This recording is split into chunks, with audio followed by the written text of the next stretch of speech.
Hi, എല്ലാവർക്കും BSc മാസ്റ്ററിന്റെ YouTube ചാനലിലേക്ക് സ്വാഗതം. നമ്മൾ ഇന്ന് ചെയ്യാൻ പോകുന്നത് ഫയർമാന്റെ സ്പെഷ്യൽ ടോപ്പിക്കിന്റെ ഭാഗമായിട്ടുള്ള ഫയർ എന്ന ഭാഗത്തു നിന്നുള്ള രണ്ടാമത്തെ മോക്ക് ടെസ്റ്റ് ആണ്. ഒന്നാമത്തെ മോക്ക് ടെസ്റ്റ് നമ്മൾ ഇന്നലെ ഇട്ടിട്ടുണ്ടായിരുന്നു. കാണാത്തവരുണ്ടെങ്കിൽ കാണണം. കാരണം നമ്മൾ സിലബസ് ബേസ് ചെയ്തിട്ടാണ് ഉണ്ടാക്കുന്നത്, കണ്ടിന്യൂസ് ആയിട്ടാണ് ഉണ്ടാക്കുന്നത്. ഓക്കെ, അപ്പൊ നമുക്ക് നേരം കളയാതെ ഒന്നാമത്തെ ചോദ്യത്തിലേക്ക് കടക്കാം. ഒന്നാമത്തെ ചോദ്യം, ജ്വലന പരിധിയുമായി ബന്ധപ്പെട്ട് താഴെ പറയുന്ന പ്രസ്താവനകളിൽ ഏതാണ് ശരി? ജ്വലനപരിധി പറഞ്ഞ ടോപ്പിക്കിൽ നിന്നാണ് ഈ ക്വസ്റ്റ്യൻ വന്നിരിക്കുന്നത്. ജ്വലനപരിധി എന്താണെന്ന് നമുക്ക് അറിയണം ആദ്യം. എന്താണ് ജ്വലനപരിധി? ഇപ്പൊ എക്സാമ്പിൾ ആയിട്ട് നമുക്ക് ഗ്യാസ് എടുക്കാം. നമ്മുടെ വീട്ടിലുണ്ടായിരിക്കുന്ന ഗ്യാസ് ലീക്കായ ഉടനെ തന്നെ തീ പിടിക്കുമോ? ഒരു ചെറിയ ലീക്ക് ആണെങ്കിൽ തീ പിടിക്കില്ല അല്ലെ? കാരണം എന്താണ്? കാരണം ഈ ജ്വലനപരിധിയാണ്. അതായത് കത്താൻ സാധ്യതയുള്ള വാതകങ്ങളോ അല്ലെങ്കിൽ എന്താണ് ദ്രാവകത്തിന്റെ ബാഷ്പമോ അന്തരീക്ഷത്തിലെ വായുവുമായി ചേർന്ന് തീ പിടിക്കാൻ പാകത്തിലുള്ള ഒരു പ്രത്യേക ശതമാന അനുപാതത്തെയാണ് ജ്വലനപരിധി എന്ന് പറയുന്നത്. അതായത് ഈ ജ്വലനപരിധിക്ക് രണ്ട് ടേംസ് ഉണ്ട്, അത് എപ്പോഴും ഓർക്കണം. അതായത് താഴ്ന്ന ജ്വലനപരിധിയും ഉണ്ട്, അതുപോലെ തന്നെ ഉയർന്ന ജ്വലനപരിധിയും ഉണ്ട്. ഇപ്പൊ പെട്രോളിന്റെ കേസ് എടുക്കുകയാണെങ്കിൽ പെട്രോളിന്റെ ജ്വലനപരിധി എന്ന് പറയുന്നത് 1.2%-ന്റെയും അതിന്റെ 6%-ന്റെയും ഇടയിലാണ് ജ്വലനപരിധി വരുന്നത്. 1.2%-ന്റെയും 6%-ന്റെയും ഇടയിലാണ്. അതായത് 1.2 എന്ന് പറയുന്നത് താഴ്ന്ന ജ്വലനപരിധിയാണ്, 6 എന്ന് പറയുന്നത് ഉയർന്ന ജ്വലനപരിധിയാണ്. അതായത് 1.2-ന്റെയും 6%-നും ഇടയിൽ ജ്വലനപരിധി വന്നാൽ മാത്രമേ അത് കത്തുകയുള്ളൂ. 1.2-ന്റെ താഴെയാണെങ്കിൽ വരുന്ന വെച്ചാല് അവിടെ സംഭവിക്കുന്നത് പെട്രോൾ കുറവാണ്, ഓക്സിജൻ കൂടുതലുമാണ്, കത്തില്ല. അതുപോലെ തന്നെ 6%-ന്റെ മുകളിലാണെങ്കിലോ 6.2 ആണെങ്കിലോ അവിടെ പെട്രോൾ കൂടുതലും ഓക്സിജൻ കുറവാണ്, അങ്ങനെയും കത്തില്ല. കത്താൻ എന്ത് വേണം? അല്ലെങ്കിൽ ജ്വലനം ഉണ്ടാവാൻ എന്ത് വേണം? ഓക്സിജൻ വേണം, ഇന്ധനം വേണം. മനസ്സിലായില്ലേ? കാര്യം മനസ്സിലായില്ലേ?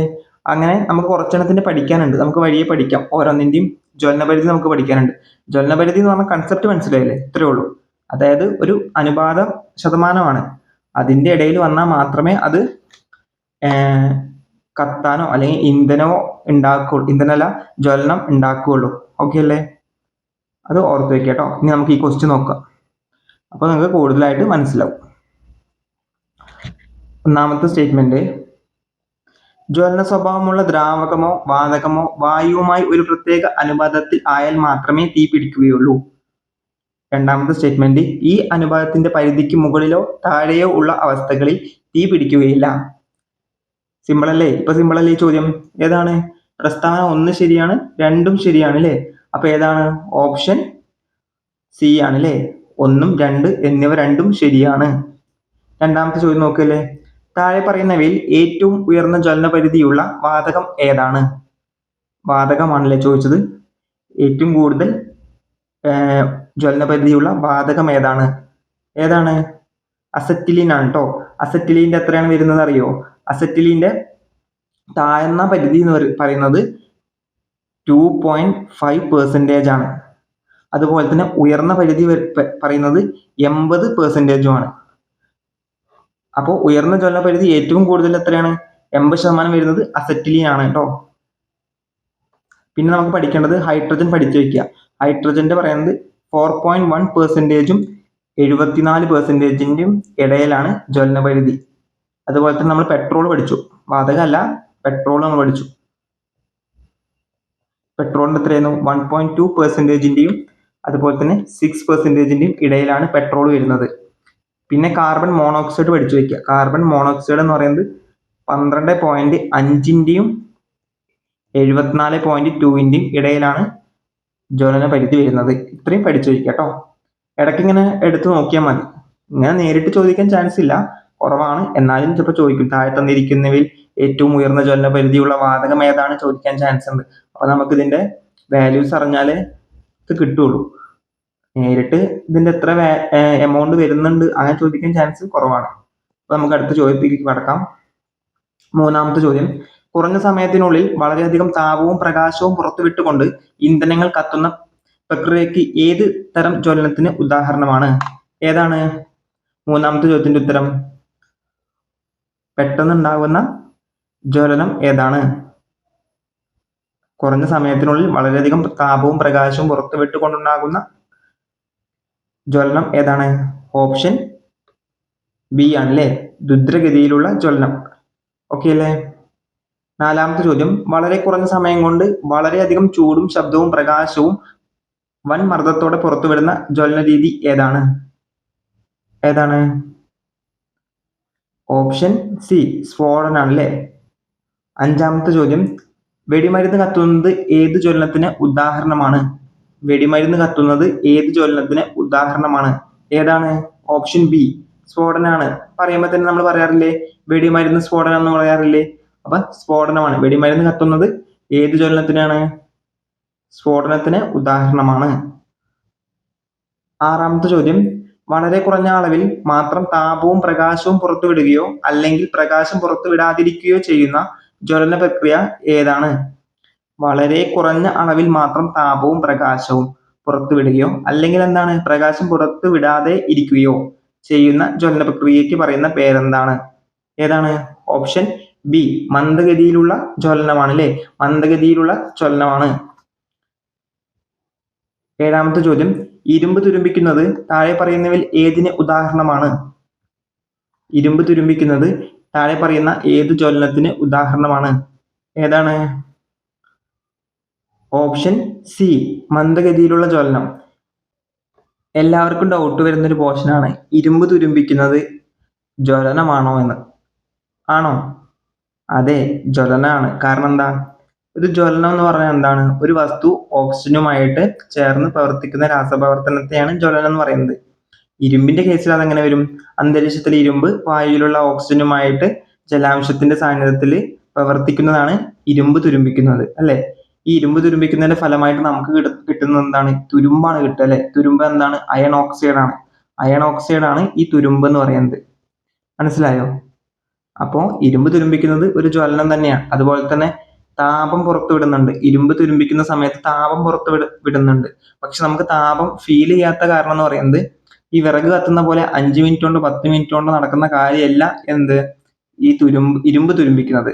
അത് വർഷങ്ങളോളം അല്ലെങ്കിൽ മാസങ്ങളോളം ഗ്യാപ്പ് വരുന്ന ഒരു പ്രോസസ്സാണ്. അതുകൊണ്ട് താപം പുറത്തു വിടുന്നത് നമുക്ക് ഫീൽ ചെയ്യാത്തതാണ്. ഓക്കെ, അപ്പൊ ഇരുമ്പ് തുരുമ്പിക്കുന്നത് മന്ദഗതിയിലുള്ള ജ്വലനത്തിന് ഉദാഹരണമാണ്. ഓർത്തു വെക്കണം കേട്ടോ. എട്ടാമത്തെ ചോദ്യം, താഴെ പറയുന്നവയിൽ ഖര ഇന്ധനങ്ങൾക്ക് കൃത്യമായ ഉദാഹരണങ്ങളുടെ കൂട്ടം ഏതാണ്? ഖര ഇന്ധനങ്ങൾ എന്ന് പറയുമ്പോൾ ഏതൊക്കെ വരും? ഓപ്ഷൻ എ തന്നെയല്ലേ? വുഡ്, കൽക്കരി, ചാർക്കോള്. മണ്ണെണ്ണയും പെട്രോളും ഡീസൽ എന്താണ്?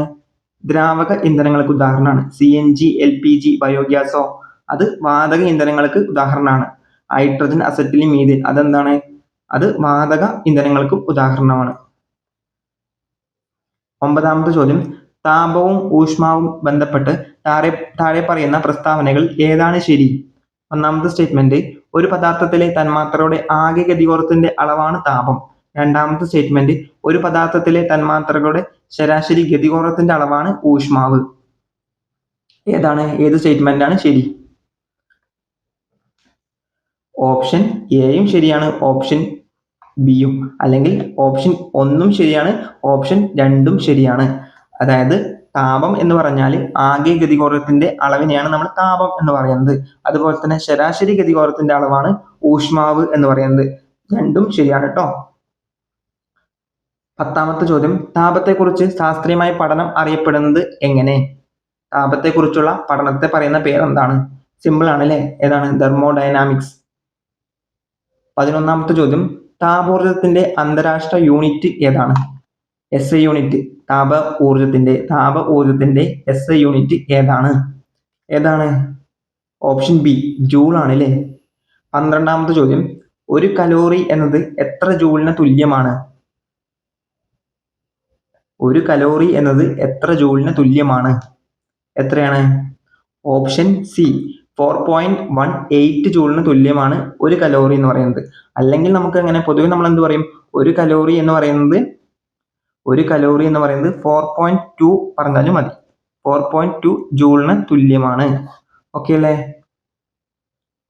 13ാമത്തെ ചോദ്യം, 1 ഗ്രാം ജലത്തിന്റെ ഊഷ്മാവ് 1 ഡിഗ്രി സെൽഷ്യസ് ഉയർത്തുന്നതിന് ആവശ്യമായ താപത്തിന്റെ അളവ് അറിയപ്പെടുന്നത് എങ്ങനെ? 1 ഗ്രാം ജലത്തിന്റെ ഊഷ്മാവ് 1 ഡിഗ്രി സെൽഷ്യസ് ഉയർത്തുന്നതിന് ആവശ്യമായ താപത്തിന്റെ അളവ് അറിയപ്പെടുന്നത് എങ്ങനെയാണ്? ഓപ്ഷൻ ബി 1 കലോറി എന്നാണ് അറിയപ്പെടുക. എന്താണ് ഒരു കലോറി അല്ലെങ്കിൽ കലോറി എന്ന് പറഞ്ഞാൽ എന്താണ്? 1 ഗ്രാം ജലത്തിന്റെ ഊഷ്മാവ് 1 ഡിഗ്രി സെൽഷ്യസ് ഉയർത്തുന്നതിന് ആവശ്യമായ താപത്തിന്റെ അളവാണ് ഒരു കലോറി. നമുക്ക് എക്സാമ്പിൾ വെച്ച് പഠിക്കുകയാണ് ഏറ്റവും നല്ലത്, മറക്കില്ല പിന്നെ. അതായത് നമ്മുടെ കയ്യിൽ 1 ഗ്രാം ജലത്തുള്ളി ഉണ്ട്. 1 ഗ്രാം ജലത്തുള്ളി ഉണ്ട്. അതൊരു പാത്രത്തിലാണ്. ഓക്കെ, നമ്മൾ താഴത്ത് ഗ്യാസ് ഓൺ ആക്കിയിട്ട് അത് ചൂടാക്കുന്നുണ്ട്. ഇപ്പോൾ ഇതിന്റെ നിലവിലെ ടെമ്പറേച്ചർ അല്ലെങ്കിൽ ഊഷ്മാവ് എന്ന് പറയുന്നത് എത്രയാണ്? 24 ഡിഗ്രി സെൽഷ്യസ് ആണ് നിങ്ങൾ വിചാരിക്കൂ. ഇത് നമ്മൾ ചൂടാക്കുന്നുണ്ട്. ചൂടായിട്ട് ഇതിന്റെ 25 ഡിഗ്രി സെൽഷ്യസ് ആയിട്ട് ഇത് ഉയർന്നു. അതായത് 1 ഡിഗ്രി സെൽഷ്യസ് ഇതിന്റെ ഉയർന്നു. ആ സമയത്ത് നമ്മൾ എത്ര ഹീറ്റ് ആണോ കൊടുക്കുന്നത്? 24 ഡിഗ്രി സെൽഷ്യസ് ഒരു 25 ഡിഗ്രി സെൽഷ്യസ് ആവാൻ വേണ്ടിയിട്ട് എത്ര ടെമ്പറേച്ചർ അല്ലെങ്കിൽ എത്ര താപമാണോ നമ്മൾ കൊടുത്തത്, ആ താപത്തിന്റെ അളവാണ് എന്തെന്ന് പറയുന്നത്? 1 കലോറി എന്ന് പറയുന്നത്. ഓക്കെ അല്ലേ? 1 കലോറി എന്ന് പറഞ്ഞാൽ മനസ്സിലായില്ലേ? 1 ഗ്രാം ജലത്തിന്റെ ഊഷ്മാവ് 1 ഡിഗ്രി സെൽഷ്യസ് ഉയർത്തുന്നതിന് ആവശ്യമായ താപത്തിന്റെ അളവാണ് 1 കലോറി. കലോറിയും ജൂളും തമ്മിലുള്ള കണക്ഷൻ എന്താണ്? 1 കലോറി എന്ന് പറയുന്നത് എത്രയാണ്? 1 കലോറി എന്ന് പറയുന്നത് 4.2 ജൂൾ ആണ്. 4.2 ജൂൾ ആണ്, അല്ലെങ്കിൽ 4.18. ഇതിൽ പൊതുവെ 4.2 ആണ് പറയുന്നത്. ഓക്കെ അല്ലേ? 14ാമത്തെ ചോദ്യം, താഴെ പറയുന്നവയിൽ പദാർത്ഥങ്ങളുടെ ഊഷ്മാവ് അളക്കാൻ ഉപയോഗിക്കാത്ത യൂണിറ്റ്, ഉപയോഗിക്കാത്തതാണ് ഏതാണ്? ടെമ്പറേച്ചർ അളക്കാൻ ഉപയോഗിക്കാത്ത യൂണിറ്റ് താഴെ തന്നിരിക്കുന്നവയിൽ ഏതാണ്? ഓപ്ഷൻ ഡി ആണ് ന്യൂട്ടൺ. ന്യൂട്ടൺ എന്തിന്റെയാണ്? ബലത്തിന്റെ യൂണിറ്റ് ആണ് അല്ലേ? ബാക്കി 3 കൊണ്ടും നമുക്ക് ടെമ്പറേച്ചർ അളക്കാം.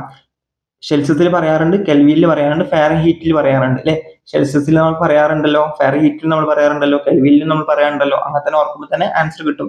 ന്യൂട്ടൺ എന്തിന്റെയാണ്? ബലത്തിന്റെ യൂണിറ്റ് ആണ്. 15ാമത്തെ ചോദ്യം, ഉപരിതലത്തിലെ ശരാശരി താപനില. ഇതില് ഈ ചോദ്യത്തിൽ ഉപരിതലത്തിൽ സൂര്യൻ എന്ന് പറഞ്ഞ ടേം പോയിട്ടുണ്ട് കേട്ടോ, കൂട്ടിച്ചേർക്കണേ. സൂര്യനിലേതാണ്. സൂര്യന്റെ ഉപരിതലത്തിലെ ശരാശരി താപനില എത്ര ഡിഗ്രി സെൽഷ്യസ് ആണ്? എത്രയാണ്? ഓപ്ഷൻ സി ആണ് അല്ലെ? 5500 ഡിഗ്രി സെൽഷ്യസ് ആണ് സൂര്യന്റെ ഉപരിതലത്തിലെ ശരാശരി താപനില. 16ാമത്തെ ചോദ്യം, പദാർത്ഥങ്ങളെ ചൂടാക്കുമ്പോൾ അവയ്ക്കുണ്ടാകുന്ന മാറ്റങ്ങളുമായി ബന്ധപ്പെട്ട ശരിയായ പ്രസ്താവന ഏതാണ്? നോക്കല്ലേ. 1ാമത്തെ പ്രസ്താവന എ. എന്താണ്? ഖരപദാർത്ഥങ്ങളും ദ്രാവകങ്ങളും ചൂടാക്കുമ്പോൾ സങ്കോചിക്കുന്നു. 2ാമത്തെ പ്രസ്താവന ഖരപദാർത്ഥങ്ങളും ദ്രാവകങ്ങളും ചൂടാക്കുമ്പോൾ വികസിക്കുകയും തണുക്കുമ്പോൾ സങ്കോചിക്കുകയും ചെയ്യുന്നു. 3ാമത്തത് പദാർത്ഥങ്ങളെ ചൂടാക്കുമ്പോൾ അവയുടെ വ്യാപ്തം എപ്പോഴും കുറയുന്നു. ഡി. ചൂടാക്കുമ്പോൾ വാതകങ്ങൾക്ക് യാതൊരു മാറ്റവും ഉണ്ടാകുന്നില്ല. ഏതാണ് ശരിയായ പ്രസ്താവന? ഓപ്ഷൻ ബി ആണ് അല്ലേ? ഖരപദാർത്ഥങ്ങളും ദ്രാവകങ്ങളും ചൂടാക്കുമ്പോൾ വികസിക്കുകയും തണുക്കുമ്പോൾ സങ്കോചിക്കുകയും ചെയ്യുന്നു. ഓക്കെ അല്ലേ? 17ാമത്തെ ചോദ്യം നോക്കാം. 17ാമത്തെ ചോദ്യം, ഊഷ്മാവ് സ്ഥിരമായിരിക്കുമ്പോൾ ഒരു വാതകത്തിന്റെ വ്യാപ്തവും മർദ്ദവും വിപരീത അനുപാതത്തിൽ ആയിരിക്കും. ഈ നിയമം ഏതാണ്? ഏത് നിയമമാണ്? ഓപ്ഷൻ ബി ആണ് അല്ലേ? ബോയിൽ നിയമമാണ്. എന്താണ് ബോയിൽ നിയമം പറയുന്നത്? ഊഷ്മാവ് സ്ഥിരമായിരിക്കുമ്പോൾ ഒരു വാതകത്തിന്റെ വ്യാപ്തവും മർദ്ദവും വിപരീത അനുപാതത്തിലായിരിക്കും. അതായത് വ്യാപ്തം ഡയറക്ട്ലി പ്രൊപ്പോർഷണൽ ടു 1/p അല്ലെങ്കിൽ B inversely proportional to p. Okay അല്ലേ?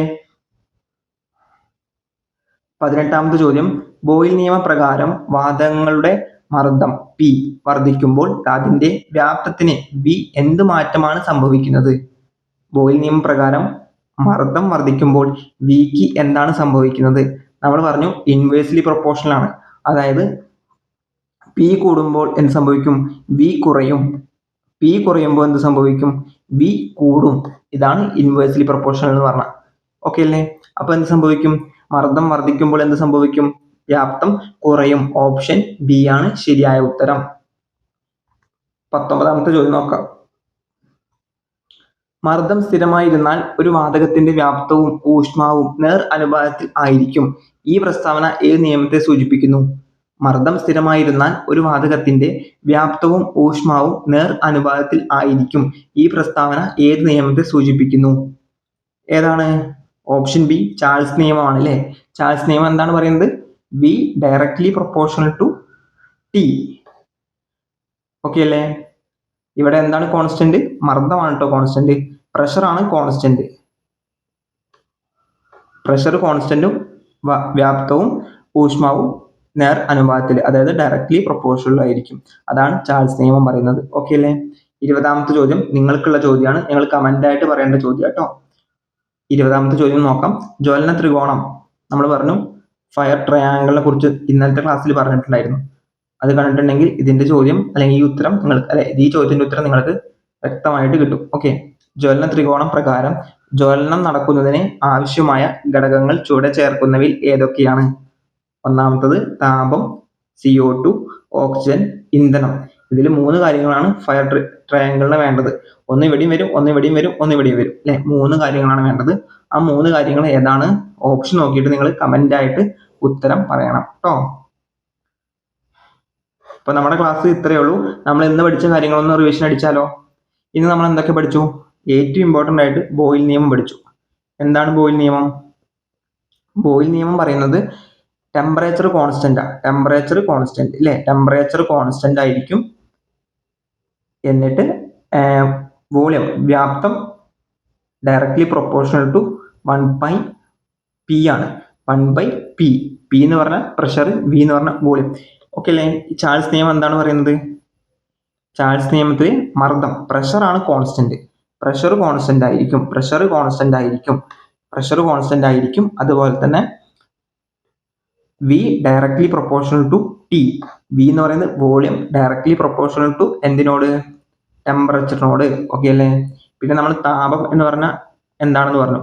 താപം എന്ന് പറഞ്ഞാൽ എന്താണ്? തന്മാത്രകളുടെ ആകെ ഗതികോർജത്തിനെയാണ് താപം എന്ന് പറയുന്നത്. അതുപോലെ തന്നെ നമ്മൾ ഊഷ്മാവ് എന്താണെന്ന് പറഞ്ഞു അല്ലെ. ഊഷ്മാവ് എന്തായിരുന്നു? ഊഷ്മാവ് എന്ന് പറയുന്നത് തന്മാത്രകളുടെ ശരാശരി ഗതികോർജത്തെയാണ് ഊഷ്മാവ് എന്ന് പറയുന്നത്. പിന്നെ നമ്മൾ പഠിച്ചത് താപത്തെക്കുറിച്ചുള്ള പഠനമാണ്, തെർമോഡൈനാമിക്സ് എന്നറിയപ്പെടുന്നു. പിന്നെ താപോർജ്ജത്തിന്റെ SI യൂണിറ്റ് പഠിച്ചു, ജൂളാണ്. അത് പഠിച്ചു. 1 ജൂൾ അല്ലെങ്കിൽ 4.2 ജൂൾ എന്ന് പറയുന്നത് 1 കലോറിയാണെന്ന് പഠിച്ചു. അല്ലെങ്കിൽ 1 കലോറി എന്ന് പറയുന്നത് 4.2 ജൂൾ ആണെന്ന് പഠിച്ചു. ഓക്കെ അല്ലേ? പിന്നെ നമ്മൾ കലോറി എന്ന് പറഞ്ഞാൽ എന്താണ് പഠിച്ചു. 1 കലോറി എന്ന് പറഞ്ഞാൽ 1 ഗ്രാം ജലത്തെ അല്ലെങ്കിൽ 1 ഗ്രാം അല്ലെങ്കിൽ ഇങ്ങനെയുള്ള സിമ്പിൾ ആയിട്ട് പഠിക്കുക. 1 ഡിഗ്രി സെൽഷ്യസ് ഉയർത്താൻ ആവശ്യമായ താപത്തെയാണ്. 1 ഗ്രാം നിങ്ങൾക്ക് ഓർമ്മ ഉണ്ടായ കുഴപ്പമില്ല, അല്ലെങ്കിൽ സിമ്പിൾ ആയിട്ട് ഇങ്ങനെ പഠിക്കാം. 1 ഡിഗ്രി സെൽഷ്യസ് ഉയർത്താൻ ആവശ്യമായ താപത്തെയാണ് കലോറി എന്ന് പറയുന്നത്. ഓക്കെ അല്ലേ? ഇത്രയാണ് നമ്മൾ ഇന്ന് പഠിച്ചത്. 20ാമത്തെ ചോദ്യം നിങ്ങൾ കമന്റ് ആയിട്ട് പറയും വേണം. ഓക്കെ അല്ലേ?